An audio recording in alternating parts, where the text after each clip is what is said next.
Bonjour à toutes et à tous et bienvenue dans cette table ronde consacrée à l'empreinte carbone qui va devenir, on n'en doute pas, un sujet principal au vu de la réglementation environnementale qui nous est annoncée avec ce coefficient carbone qui sera calculé. Et donc j'aimerais voir avec toi Olivier quelle est la position d'EDF et quelles sont les avancées qui vont être faites pour intégrer cette empreinte carbone.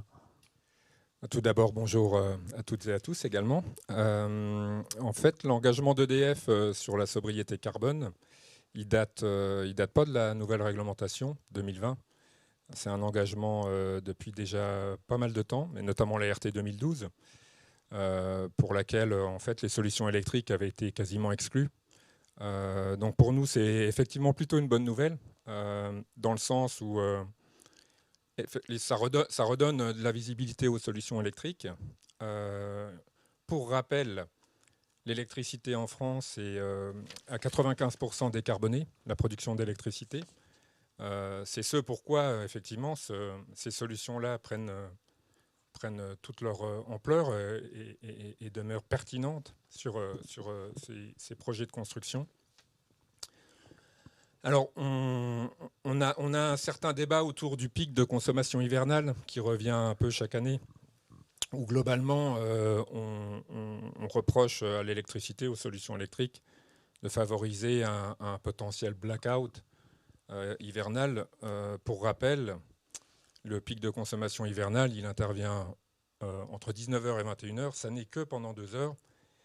Et il n'est en fait que le résultat d'une addition de consommation qui sont quand vous rentrez à 19h du travail, vous cuisinez, vous allumez l'éclairage, les enfants vont sur l'ordinateur. Bref, le chauffage, lui, n'est responsable qu'à hauteur de 30% sur un pic de consommation hivernale, le chauffage électrique. Et plus précisément, c'est le chauffage électrique, je dirais, dans l'habitat existant, où on rencontre encore pas mal de passoires thermiques, et où l'accompagnement de l'État sur ce sujet-là s'appuie notamment sur les certificats d'économie d'énergie et les aides destinées aux ménages pour rénover ce parc-là. Mais ça n'est pas la production de maisons neuves ou de logements neufs qui impactera significativement ce pic de consommation. Alors j'en parle, j'étends un peu rapidement sur ce sujet-là parce que c'est vrai que c'est une objection qu'on entend souvent. Il y a un point aussi qui est intéressant à soulever sur ce pic de consommation, c'est qu'à terme, on aura une aide précieuse avec les véhicules électriques qui demain, par le biais des réseaux intelligents, nous permettra de récupérer l'électricité résiduelle des batteries le soir lorsque les gens rentreront chez eux et de réinjecter sur les 2 heures de pic l'électricité des batteries. Et puis ensuite, le véhicule rechargera durant la nuit pour être opérationnel le lendemain. Concrètement, la position d'EDF sur la RE 2020, sur le pavé carbone, on maintient notre engagement auprès des constructeurs et des promoteurs immobiliers.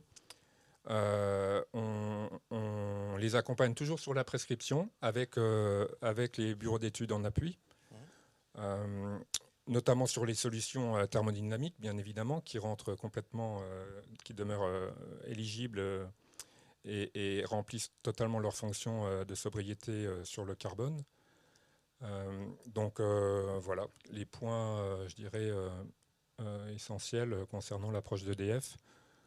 Non, pour finir, oui, c'est ça. Très bien, je te remercie Olivier. On y voit bien plus clair par rapport surtout au pic de consommation d'énergie où là on aurait pu éventuellement se poser des questions. L'empreinte carbone, il y a aussi un autre point qui peut être important et qui sera forcément mis en avant, c'est les solutions biosourcées et notamment le chauffage bois. Donc Gilles, qu'est-ce que tu peux nous dire sur la position de Pujula, s'il te plaît? Bonjour à tous, bonjour à toutes. Effectivement, Pujula travaille sur le sujet. Les chaudières gaz, tout comme les chaudières fuel, seront proscrites dans la construction de maisons. Pujula a mis au point un système dédié aux habitations de moins de 100 mètres carrés, plutôt de plein pied. Il s'agit du système Airwood, Confort Plus. Très bien. Et est-ce que tu peux me décrire ce système, s'il te plaît? Oui, bien sûr. Sur une installation munie d'un poêle à granulés étanche équipé d'un conduit de fumée concentrique PGI Pujula. Nous rajoutons un échangeur relié à un réseau de distribution d'air chaud régulé qui diffuse la chaleur dans les pièces de nuit. Lorsque le poêle s'arrête, ce système, qui est muni d'une batterie de chauffe de 1200 ou 1800 watts selon la formule retenue, prend le relais, tempérant la maison et assurant la fonction hors-gel. Autre intérêt de ce système, il n'y a plus de convecteur ni d'obligation de convecteur dans les chambres. Est-ce que tu peux me dire si Airwood est valorisé dans le cadre des calculs réglementaires 2012 et 2020 à venir? Oui, bien sûr. Airwood Comfort Plus est repris dans les règles de calcul de la RT 2012 et dans la future RE 2020. Airwood bénéficie d'un ETA, d'un titre 5. Et depuis le 1er janvier 2021, grâce à l'apport de son réseau d'air chaud régulé, il répond à 100% des besoins de chauffage. Il est inséré dans les logiciels Pernod, c'est un plus. Et nous tenons à dispo une fiche pour intégration dans les calculs réglementaires, tant en RT 2012 que dans la future RT 2020. Airwood Comfort Plus couvre tous les besoins en matière de chauffage de l'habitat individuel, de moins de 100 mètres carrés, dans toutes les zones climatiques pour un coût maîtrisé. Un autre système de chauffage me vient à l'esprit, c'est la chaudière à granulés. Est-ce que tu peux me dire ce que Pujula propose pour cette solution? Oui, bien évidemment. Pujula s'est positionné sur ce marché et nous avons développé la gamme EI. C'est une gamme qui est destinée aux chaudières à granulés bois étanches, un conduit concentrique ventouse évacuant les fumées et assurant l'amener d'air combustible. Ce conduit est peu encombrant. De plus, au contact de la paroi des fumées, l'air neuf est réchauffé et nous obtenons un rendement significativement augmenté. À ce propos, les plus grands fabricants de chaudières, mais aussi de poêles à granulés, nous ont accordé leur confiance et nous prescrivent dans leurs notices. Très bien, merci Gilles pour cette précision. Un autre impact important sur le carbone, ça va être forcément les matériaux, en particulier les infrastructures, les fondations seront prises en compte dans le calcul. Jean-Aymeric, est-ce que tu peux me dire comment Vicat se positionne par rapport à cette empreinte carbone? Bien entendu, tout d'abord, bonjour à tous et à toutes. Alors, clairement, l'empreinte carbone et l'économie circulaire, de manière plus générale, sont des piliers du développement de Vicat depuis des années. Vicat, d'ailleurs, s'engage à 2050 à la neutralité carbone sur toute sa chaîne de valeur, que ce soit produits, services, en passant jusqu'au transport. Et pour nous, c'est clairement des sources d'innovation, ce sujet empreinte carbone. Si je prends des exemples, d'ici à fin 2024, pour la production de ciment en France, le groupe a pour objectif de passer 100% des combustibles utilisés dans la production de ciment, de les remplacer et d'utiliser des combustibles de substitution issus des déchets des territoires. Et ça, pour indication, ça permet de réduire à peu près d'un tiers l'empreinte carbone des ciments. Alors on sait que ce n'est pas suffisant. C'est pour ça qu'on a plein d'autres leviers qui sont en développement. Alors des nouveaux types de ciment, dont on parlera peut-être un tout petit peu. On a aussi de la captation et du stockage de carbone, bien sûr à l'étude, ou des technologies de rupture. Et par exemple, le site de Xeuillé, qui est un petit peu au nord d'ici, qui est vers Nancy, a été récemment lauréat du plan France Relance sur un projet dit Argilor, donc qui concerne plutôt des nouveaux ciments. Pour accompagner cette démarche, on a lancé en octobre dernier un label bas carbone que l'on appelle DECA, qui permet aux professionnels du bâtiment et des travaux publics d'identifier facilement en fait, les produits qui vont être orientés bas carbone parmi nos solutions. Tu parles de DECA, en fait ça me fait penser au café, décaféiné. J'imagine qu'il y a peut-être un lien. Tout à fait, il y a un lien, c'est un mot qui fait sourire et finalement on le retient très très vite. On me demande un produit DECA et DECA, donc décaféiné, on supprime la caféine, et bien là DECA, on supprime le carbone. Voilà, tout simplement. Et en plus, par chance, ça fait écho à Vicat un petit peu dans la sonorité. Et du coup, est-ce que tu peux nous décrire ce principe DECA ? Bien entendu. Alors, il faut savoir que DK, on l'a appliqué en tout premier au béton, mais sera appliqué à tous les produits et services du groupe. Et en tout premier au béton, ce qu'on a décidé, c'est qu'il y aurait finalement 2 niveaux de réduction carbone, DK1 et DK2. Le premier niveau, DK1, finalement, c'est une réduction de 10 à 20% de l'empreinte carbone des bétons qu'on utilise dans le bâtiment, dans les travaux publics, par rapport aux bétons couramment utilisés. Alors, sachant que quand on dit couramment utilisé, c'est des bétons formulés à base d'un ciment qu'on appelle le ciment CM2A. C'est ce que tout le monde utilise à l'heure actuelle. Donc nous, on a positionné cette réduction par rapport à ce type de béton-là. Et après, on a un niveau DK2. Le niveau DK2, finalement, c'est à partir de 20% de réduction et au-delà. Et bien sûr, on se laisse de la marge pour des futurs niveaux bas carbone. Et dans ces solutions DK2, il faut noter qu'il y a des solutions qu'on a à base de Natura, qui sont assez importantes pour la mise en œuvre, puisqu'elles permettent, contrairement à d'autres solutions bas carbone dans les bétons, de maintenir des rotations de chantier à peu près identiques à ce qu'on a à l'heure actuelle, et surtout en hiver.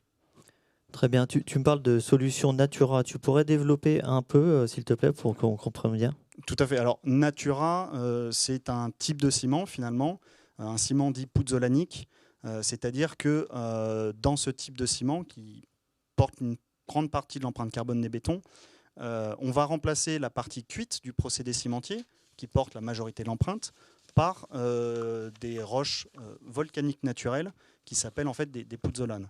Voilà. Donc finalement, on vient diminuer la partie cuite et donc forcément les émissions de carbone portées par ce ciment et donc par le béton. Et en plus, ces ciments Natura sont produits en Auvergne, à Créchy, sur une des usines les plus performantes du groupe en termes de ce que j'évoquais tout à l'heure, des combustibles de substitution. On est presque déjà à 100% sur ce site-là. Donc finalement, moins de parties cuites et plus de combustible de substitution entraîne un ciment très bas carbone et un béton très bas carbone. Et c'est vrai qu'on tient à noter qu'on privilégie les matériaux un peu locaux chez Vicat. Donc cette solution, on va l'avoir plutôt sur la partie Auvergne-Rhône-Alpes. Et quand on va changer de région, eh ben on va changer de type de solution, on va s'adapter finalement aux produits locaux.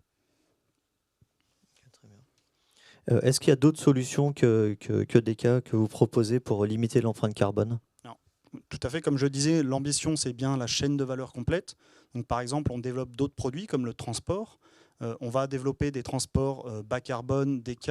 Alors, à l'heure actuelle, vous connaissez bien les camions toupies qui transportent le béton. Ces camions toupies, on en a développé un qui s'appelle le camion toupie oxygène. Ce camion toupie oxygène, il fonctionne avec du biocarburant issu de valorisation de déchets, de production de méthane de déchets. Et en plus, il a un malaxeur électrique, donc qui permet une réduction, la combinaison des deux, c'est environ 97% de réduction de carbone du transport du béton. Alors, ça fait quand même une dizaine de kilogrammes de CO2 en moins au mètre cube de béton tous les 20-25 km parcourus. Est-ce que Vicat intègre les matériaux biosourcés dont on entend beaucoup parler en ce moment? C'est vrai qu'on parlait de biosourcés juste avant, bon, plutôt sur la partie énergétique. Vicat travaille depuis des années sur le biosourcé, tout simplement parce que Vicat a un liant, un ciment à nouveau, qui est très spécifique à Vicat, qu'on produit depuis un peu plus de 170 ans, qui a une très très bonne compatibilité finalement avec les végétaux. Et donc du fait d'avoir à notre disposition ce ciment-là, ça fait quelques années qu'on travaille sur le sujet, donc on a une véritable expertise au niveau du biosourcé. Et le premier produit utilisé et créé dans cette gamme, il s'appelle Bio6. Bio6, c'est le nom de la marque. Et ce produit qui est un bloc est le Bio6 BCE, c'est son petit nom. Voilà. Donc finalement, c'est un bloc de chanvre à emboîtement, composé à la fois du ciment donc, qui s'appelle le ciment naturel Pron, et de tiges de chanvre, donc la chèvre-note, pour obtenir un béton de chanvre, et donc ces blocs-là. Alors, il faut savoir que ces blocs sont plutôt quand même destinés à des constructions de type R+1, un étage. Et donc, bien sûr, ils sont légers, c'est du béton léger. Ils sont faciles à transporter, mais c'est de l'emboîtement à sec, donc plutôt facile en termes de mise en œuvre. Ils apportent une très forte résistance thermique, puisqu'on est sur un R de 4,2 pour un mur en bloc de chanvre. Bien sûr, ils apportent un bon déphasage thermique pour le confort d'été, pour la partie énergétique, une parfaite régulation hydrométrique, et bien sûr, ils sont conformes pour la partie acoustique et feu, ils sont conformes à toutes les réglementations. Et bien entendu, le sujet qui nous intéresse ici, c'est l'empreinte carbone. Et l'empreinte carbone d'un matériau sur 1 mètre carré de ce mur-là, avec une FDES à l'appui, qu'on peut trouver dans la base Ignès, elle est de 0,89 kg de CO2 au mètre carré. Donc c'est très très très faible par rapport à un système constructif classique sur ce type de produit. Très bien, merci. Je vous en prie. Ensuite, on ne pouvait pas passer outre l'intervention de GRDF qui est un peu au centre de l'animation actuelle vis-à-vis de l'empreinte carbone et de cette RE 2020 qui va bientôt arriver. Coralie, est-ce que tu pourrais nous dire si c'est la fin du gaz dans les maisons individuelles neuves? Alors bonjour à tous déjà. Le gaz n'est pas interdit dans la nouvelle réglementation environnementale 2020. Il est contraint à un seuil de 4 émissions de CO2 par mètre carré et par an dans la maison individuelle, mais il n'est pas interdit. Il faut noter tout d'abord que la date d'application sera le 1er janvier 2022. Donc pour cette année, le gaz a encore toute sa place dans la construction neuve avec les anciennes, tout ce qui se posait jusqu'à présent en termes de couplage de photovoltaïque avec une chaudière très haute performance énergétique, chaudière à condensation. Et puis à partir du 1er janvier 2022, il faut prendre en compte deux choses en ce qui concerne le gaz. C'est que dans un premier temps, une dérogation transitoire pour les maisons construites en zone de desserte gaz avec un permis d'aménager déjà accordé a été annoncée par Emmanuelle Wargon, donc la ministre déléguée au logement, pour donc tout ce qui, en résumé, toutes les parcelles situées en lotissement viabilisées en zone de gaz pourront trouver l'application des solutions gaz RT 2012, comme par exemple le chauffe-eau thermodynamique couplé à la chaudière à condensation. Donc ça, c'est un premier point. Ensuite, les solutions hybrides hybrides gaz devraient trouver leur place dans la RE 2020 avec la plus connue, la PAC hybride. Donc, il faut aussi noter que la ministre a annoncé étudier différents dispositifs pour la valorisation du gaz vert dans les logements neufs. Donc, les projets biométhane fleurissent, comme vous pouvez le voir sur la carte que je vous ai transmise. Donc, au jour d'aujourd'hui, il y a quand même 51 sites d'injection donc au 1er février qui injectent dans les réseaux. Donc c'est du biométhane, donc du gaz renouvelable. Et rien que pour cette année, donc en 2021, on a déjà, donc les 2 derniers sites en date sont situés à Simard en Saône-et-Loire et à Besançon. Très bien. Donc du coup, est-ce que on peut dire que la PAC hybride aura sa place dans la construction neuve? Alors la PAC hybride devrait effectivement s'adapter à la réglementation environnementale 2020. En résumé, la PAC hybride, c'est les avantages de la pompe à chaleur sans ses inconvénients. C'est-à-dire que cette solution utilise une chaudière à condensation et une pompe à chaleur de manière alternative ou mixte afin d'obtenir le meilleur rapport qualité-prix.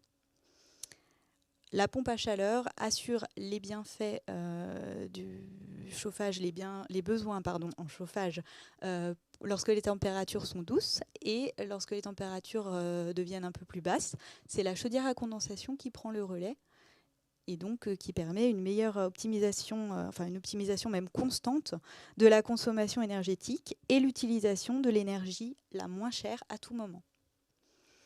La PAC hybride peut également faire la production d'eau chaude. Donc l'eau chaude peut être produite à 100% par la chaudière ou il peut y avoir un préchauffage par la PAC.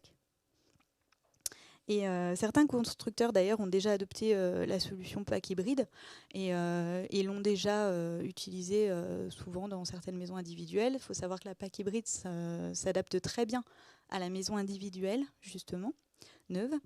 Et d'ailleurs, GRDF accompagne les partenaires de la filière, donc aussi bien les constructeurs que les fabricants et les installateurs, dans l'étude de la position économique de la PAC hybride.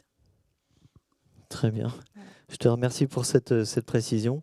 Dans tous les cas, je pense qu'il sera utile et bénéfique de consulter vos bureaux d'études pour pouvoir avoir les seuils et savoir où en sont vos constructions. Et en tout cas, je vous remercie d'avoir suivi cette table ronde. Merci à vous tous d'avoir joué le jeu et à très bientôt. Merci.